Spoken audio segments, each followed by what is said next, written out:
Émerveillez-vous, vous êtes à Tanger.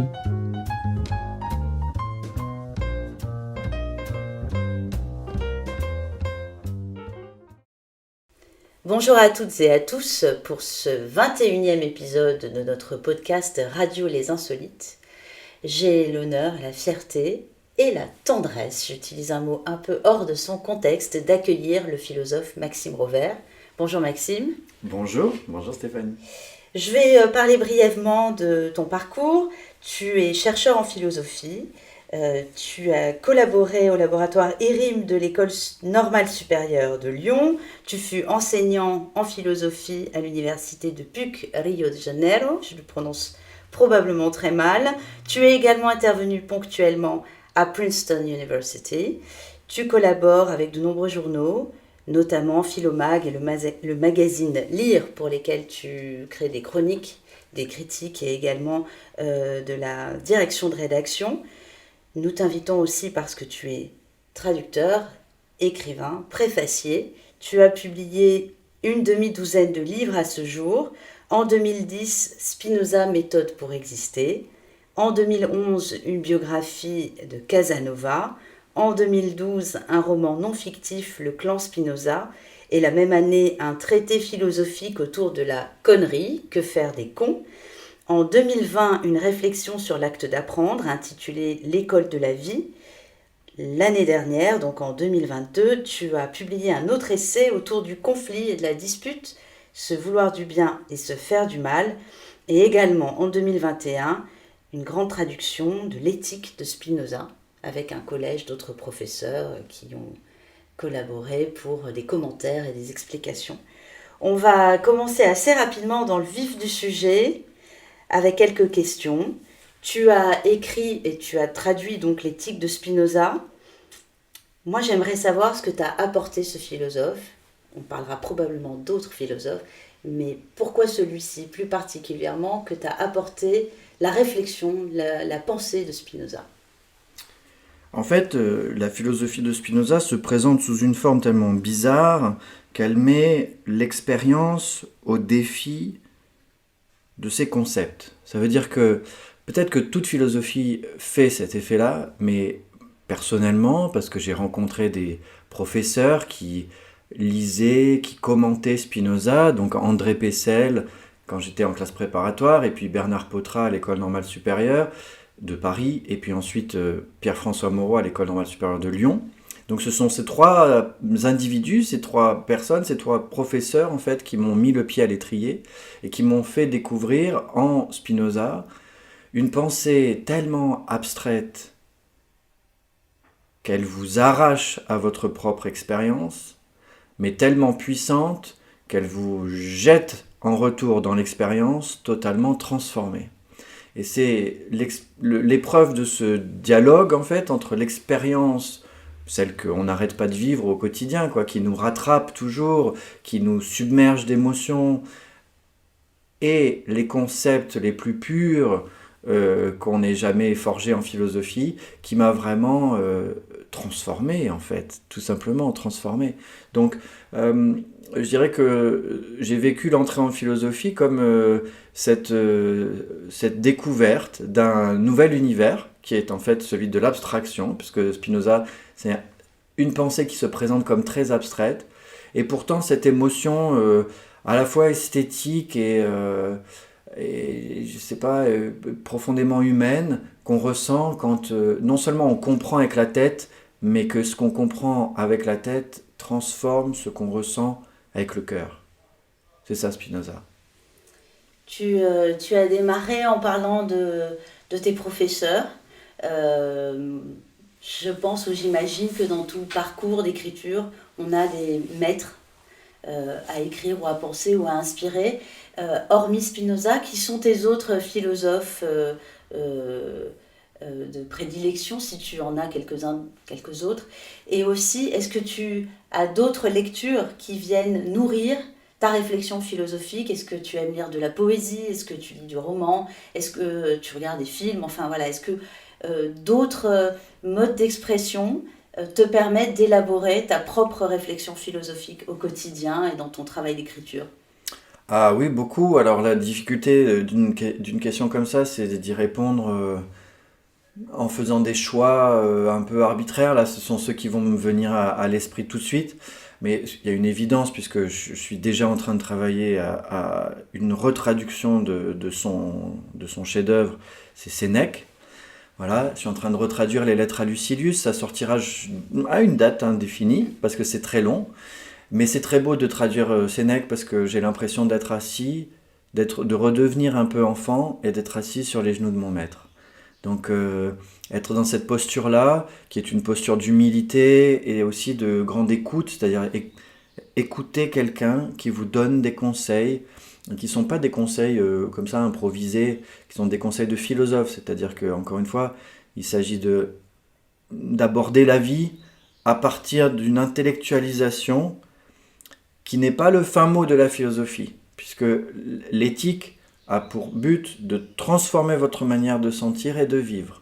Donc, Sénèque, c'est vraiment une référence pour moi, en fait, quand je doute de la manière dont j'écris des livres, du registre de langue, par exemple, qui m'éloigne d'un registre universitaire. Je pense à Sénèque, qui est un philosophe que j'admire tellement et qui est tellement loin de toute cette rhétorique-là, qui est vraiment proche. Son latin est très très beau, très, alors pas oral, mais parce qu'on n'a pas l'expérience du latin oral, mais c'est un latin de tous les jours. Et justement, la raison pour laquelle j'ai décidé de retraduire Sénèque, c'est qu'il n'y a pas de texte en français qui a été retraduit avec le souci de restituer la pensée de Sénèque dans la langue de tous les jours. Donc j'y travaille.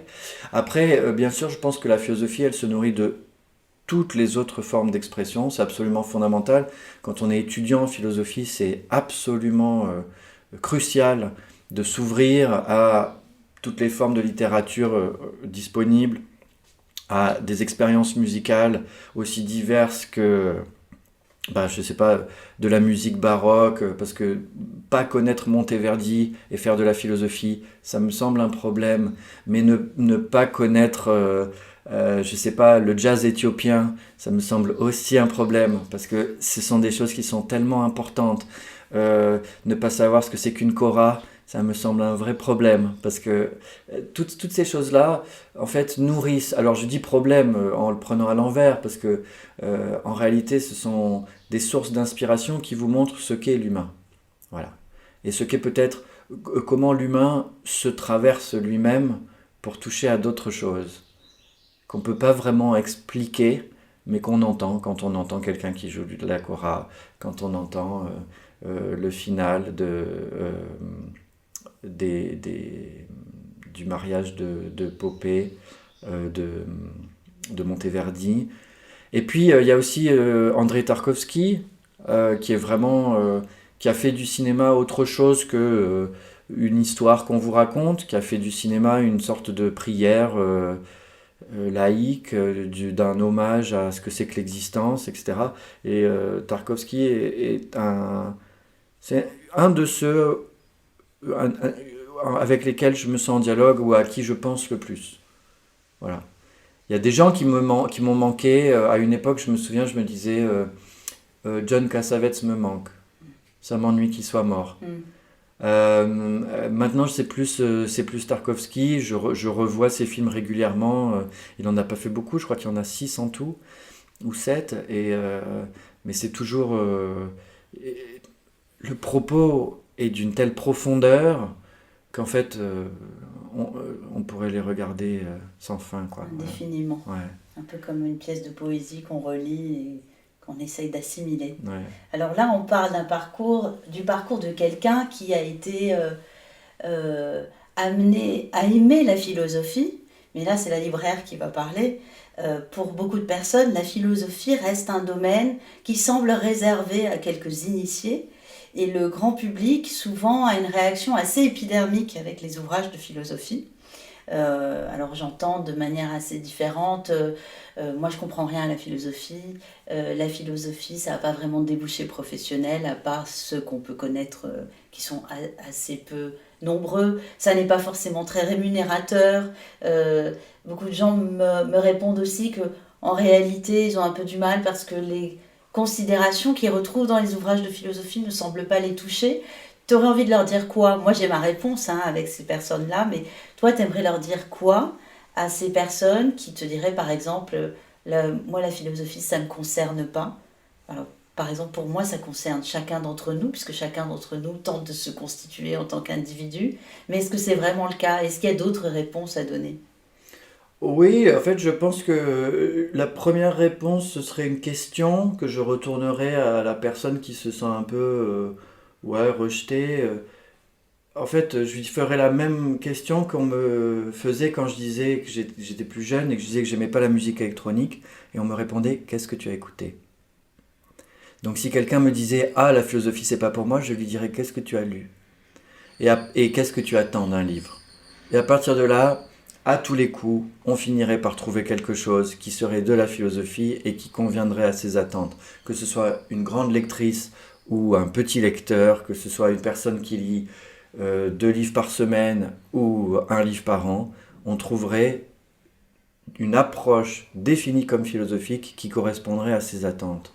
Donc, en fait, il y a une image de la philosophie, voilà, c'est comme ça, comme il y a une image de la peinture, ou comme il y a une image de toutes sortes de choses, qui fait que certains peuvent se sentir exclus. Une partie de la communauté philosophique est responsable de ça. Il peut y avoir de l'arrogance, il peut y avoir de la cuistrerie, il peut y avoir du pédantisme chez les philosophes.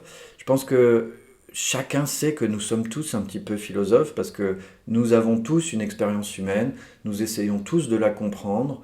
Et donc, ces petits éléments de compréhension sur le monde, en fait, ce sont des débuts de philosophie. On ne les laisse pas pousser, on ne leur donne pas du temps. Et donc, l'intérêt de lire de la philosophie, c'est pas tellement de se confronter à plus intelligents que soi. Parce que ça, je veux dire, il y a tellement de gens qui sont plus intelligents que nous que ça ne me paraît pas un argument. En revanche, il s'agit plutôt de laisser pousser ce petit arbre auquel vous n'avez pas donné assez d'eau, assez de lumière, et qui en fait, justement, va croître à mesure que vous lisez. Donc c'est pas tellement la rencontre de l'autre, la découverte d'une pensée différente, etc. Ce sont des aspects intéressants en philosophie, mais moi ce qui me semble central, c'est quand même le fait que de toute façon vous l'avez. De toute façon vous êtes déjà un petit peu philosophe. Donc puisque vous n'avez pas complètement terminé de souffrir, puisqu'il y a encore des choses qui vous contrarient, puisqu'il y a encore des gens qui vous irritent, ça montre qu'il y a encore un petit peu de marge pour accéder à la parfaite sagesse. Et donc il vaut la peine d'alimenter cet effort que vos propres interactions font pour vous amener vers un état plus stable, donc c'est-à-dire pour ce que j'appelle explorer les brèches. Et la philosophie, ça aide à ça, c'est-à-dire ça aide à développer ce qu'il y a de meilleur en nous, pour qu'on arrive à s'améliorer, pas sous le coup d'une injonction de performance, pour être toujours meilleur, toujours plus efficace, toujours plus sage, par exemple. C'est pas vraiment ça, c'est plutôt pour sortir d'un état d'inachèvement, n'est-ce pas, ou pour explorer cet inachèvement en continuant à se développer, tout simplement. Alors, c'est très bien que tu termines par le mot développer, et développer parce que je continue à brasser des idées générales. Beaucoup de personnes pensent que la philosophie, c'est aussi des ouvrages de développement personnel. Et là, je me retrouve, comme je pense beaucoup de libraires ou beaucoup de personnes dans le monde, à devoir expliquer qu'il y a des nuances fortes. Est-ce que tu veux bien nous les rappeler, les différences entre le registre du développement personnel et le registre de la philosophie? Oui, en fait, d'abord le développement personnel, c'est pas vraiment une discipline, c'est, je dirais, une catégorie commerciale de libraires en fait et d'éditeurs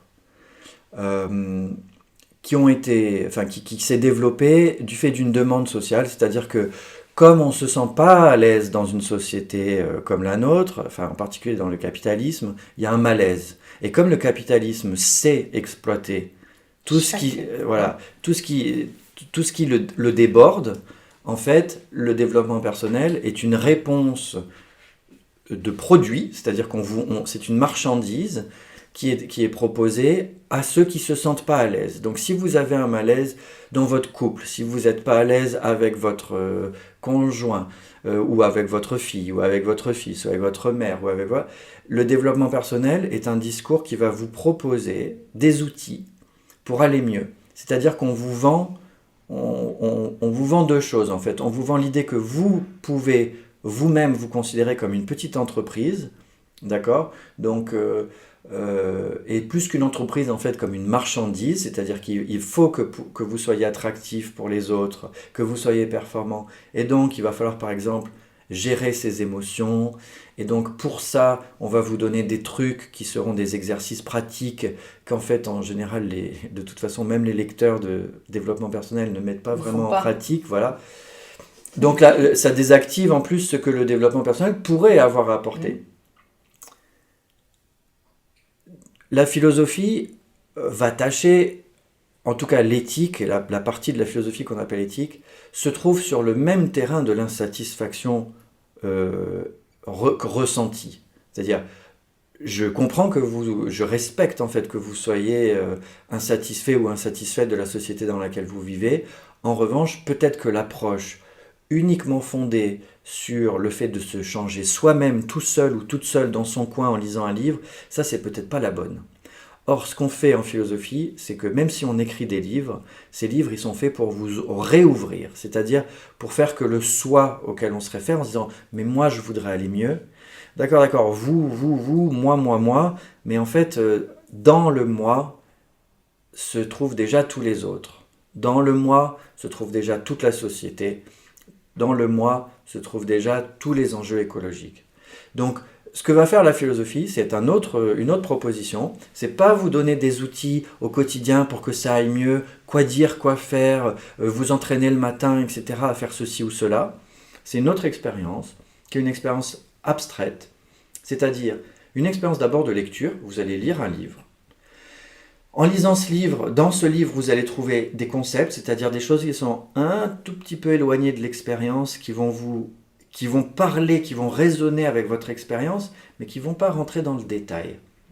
C'est-à-dire que ça va vous forcer à faire un pas de côté ou un pas en arrière, ou à prendre du recul, comme on dit. Et à partir de là, on va réfléchir de façon à mettre en cohérence des choses qui en réalité sont un petit peu en désordre. Et cette mise en cohérence, c'est vraiment le travail fondamental de la philosophie. On dégage des concepts, dans ces concepts on découvre des problèmes, et ces problèmes, on ne cherche pas à les résoudre, on cherche à assurer la mise en cohérence des problèmes entre eux. C'est un travail qui est très intéressant parce qu'il évite de rentrer dans le détail de la vie, et pourtant quand on a fini de lire, on est transformé. Et donc la manière dont on va vivre ensuite va être légèrement transformée. J'ajoute juste une dernière chose, ça ne marche pas en une seule fois et ça ne marche pas à tous les coups. Donc il ne faut pas lire le livre, se dire c'était super intéressant, le refermer, le mettre dans sa bibliothèque et plus jamais le toucher, parce que ça c'est le secret de désactiver la force de la philosophie. Exactement comme quand on fait des pompes pour se faire des muscles ou des abdominaux ou quoi que ce soit là, qui est de l'ordre de l'exercice, ou des étirements pour devenir souple. Si on ne le fait qu'une fois, on ne gagne rien d'autre que se faire mal. Donc, de la même manière que le corps en fait a besoin d'exercice et de répétition pour justement se transformer, de la même manière en fait notre esprit a aussi besoin d'exercice et de répétition. Donc, considérer l'existence comme un exercice philosophique, je pense que ça c'est déjà le début de la sagesse, c'est-à-dire c'est commencer à apprendre à devenir philosophe. Pas seulement en réfléchissant et en lisant des livres, mais en reconsidérant l'expérience d'une toute autre manière. Et ensuite, quand on revient vers les livres, du coup, on ne leur demande plus des outils, puisque vous n'avez pas besoin d'outils, vous êtes déjà en train de vous exercer. Ce dont vous avez besoin, c'est d'un petit peu de clarté ou un petit peu d'aide pour vous souvenir bien comment on doit faire l'exercice. Voilà, c'est vraiment comme le prof de sport qui est à vos côtés et qui vous rappelle comment il faut bien faire le geste. Donc voilà, là il y a une grosse différence parce que d'un côté, avec le développement personnel, vous avez des outils pratiques qui sont censés transformer votre vie et qui sont en fait une marchandise qui vous est vendue afin que vous-même vous vous considériez comme une marchandise, disons, qui a une valeur sur le marché.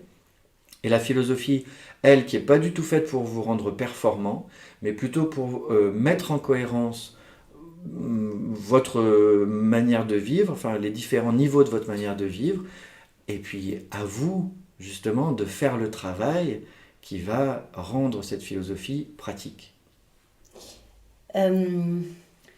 Tu as écrit des ouvrages. Oh, on arrive à la fin. Notre cher Franck me fait lever de la victoire. Ça veut dire 2 minutes. Bon, alors je voulais parler des livres. Que faire Ah, mince alors. Voilà, on est en live, hein, on est en direct. Donc, tu as écrit des livres plus théoriques, comme Méthode pour exister avec Spinoza, qui est un travail vraiment d'exégèse de l'éthique. Et puis, tu as écrit des livres qui restent dans le traité philosophique, mais qui sont un peu plus accessibles, dirais-je, à un lectorat qui aurait moins connaissance des grandes théories philosophiques. Bon, on va aller très vite, c'était vouloir du bien et se faire du mal et que faire des cons. Comment tu voulais articuler ces ouvrages ? Est-ce que quand tu as écrit ces livres, c'est une manière justement de captiver un public qui va moins vers la philosophie ? Est-ce que ça peut être une manière, avec des titres comme ça assez forts finalement, d'amener un lectorat qui ne lit pas habituellement de la philosophie ? Est-ce que tu as le sentiment que ça pourrait marcher ? Non, et ça clôturera notre belle rencontre. Moi, j'ai pas vraiment fait exprès, c'est-à-dire je me suis pas du tout dit à un moment je vais faire des livres plus grand public. Jamais j'ai pensé ça, c'est pas mon propos. En revanche, j'ai senti de l'intérieur de l'université le problème que posait l'enfermement dans une langue très particulière, en fait une langue excluante, une langue qui est faite pour que ceux qui ne sont pas déjà initiés ne la comprennent pas. Donc je me suis pas dit tiens je vais faire des livres qui seront plus grand public et qui auront plus de succès. Je me suis dit je vais continuer à faire de la philosophie sérieusement, et qu'est-ce que le sérieux maintenant ? Voilà, c'est plutôt un changement, un glissement, une dérive des standards qui a fait que je me suis détourné de la manière d'écrire universitaire comme n'étant plus une garantie de sérieux. Et donc le sérieux en philosophie, c'est pas seulement dire quel livre on a lu et montrer combien on est cultivé ou rigoureux dans sa pensée. Le sérieux en philosophie, c'est une certaine manière de rechercher la sincérité sans en faire parade en fait, sans la rendre à nouveau une autre manière de se mentir. C'est pour ça que la philosophie, c'est quand même une recherche de la vérité. C'est pas tellement qu'on sait ce que c'est la vérité, mais on sait au moins ce que c'est que le mensonge. Et je pense que tout le travail de la philosophie, c'est justement le mensonge, c'est ce qui naît de l'incohérence des discours, de la non-convergence entre ce qu'on pourrait dire d'une chose et ce qu'on pourrait dire d'une autre. Et c'est de cette manière-là qu'on se prend les pieds dans quelque chose qui est du non-vrai. Et la philosophie, elle essaye de restituer du vrai. Alors ça peut être, c'est vrai, sous une forme universitaire, comme j'ai fait Méthode pour exister. Ça peut être en utilisant de l'argot, comme j'ai fait dans Que faire des cons. Et puis ça peut être en se passant complètement de référence, comme j'ai fait dans Se vouloir du bien et se faire du mal. Ça, en fait, comment on s'y prend, ça n'importe pas, on improvise ça selon l'objet qu'on traite. Donc, selon ce qui peut intéresser les gens, s'ils ont des disputes qui les font souffrir dans leur propre famille ou dans leur couple, ils iront plutôt vers Se vouloir du bien et se faire du mal. S'ils sont intéressés par Spinoza, ils iront vers ma traduction de l'éthique. S'ils sont intéressés par un livre plus léger ou qui a un ton plus drôle, ils iront vers Que faire des cons. Mais en fait, moi, ma proposition, elle est toujours la même en fait. C'est un effort vers la cohérence et vers l'ouverture à des surprises qui définissent l'existence. Merci beaucoup Maxime Rovert, merci Franck, et à une prochaine fois pour le podcast Radio Les Insolites. Merci Stéphanie, merci Franck.